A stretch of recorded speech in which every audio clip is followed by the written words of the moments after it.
Okay, all you millennials out there or anybody that is not familiar with your way around the kitchen, I have a recipe for you. This is so easy, it's inexpensive, it's absolutely delicious, and it's gonna impress any dinner guest you have. It's so few ingredients, and it is my orange marmalade chicken. So chicken thighs, firstly, really good to start out with if you're not familiar with how to prepare chicken, because chicken thighs are so forgiving because of their fat content. The dark meat, especially when you have skin on, bone in chicken thighs, you can use boneless if you want, but skin on, bone in is what I have. They were very inexpensive, even at today's prices. And I'm just gonna give them a really healthy amount of salt and pepper to start with. And I mean a really healthy amount, because chicken is honestly bland unless you really doctor it up. So there's my pepper, and then salt, and this is just a coarse sea salt, and chicken can take a lot of salt. So be generous, don't be stingy. And you're not gonna believe how easy the sauce is that goes with this chicken. It's just a couple heaping tablespoons, and you can use a kitchen spoon. You don't even need to use an actual measuring spoon.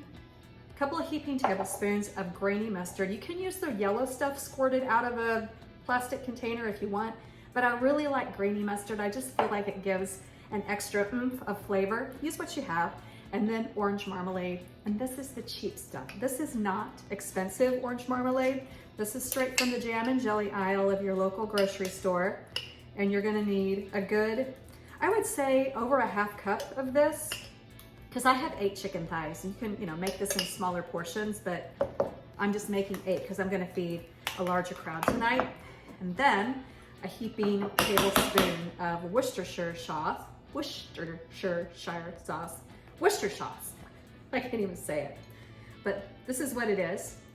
And it just gives it a really kind of a deep umami flavor. If you've heard that word, umami, that's what's gonna do it to this. And then garlic.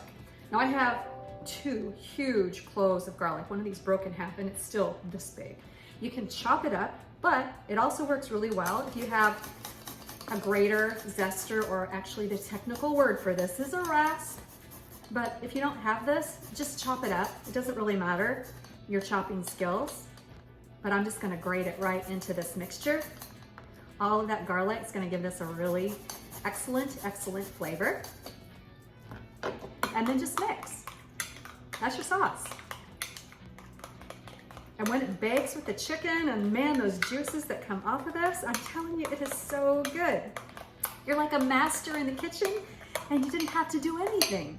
So I'm just gonna pour this all over my chicken. And it's gonna bake in a 400-degree oven. And it depends on, like I have skin on boneless, skin on bone in. It's probably gonna take these 45 minutes. If you have boneless, and no skin, it's gonna take you a little bit of less time. If you wanna use chicken breast, you can do that as well. Just depends on the size of your chicken.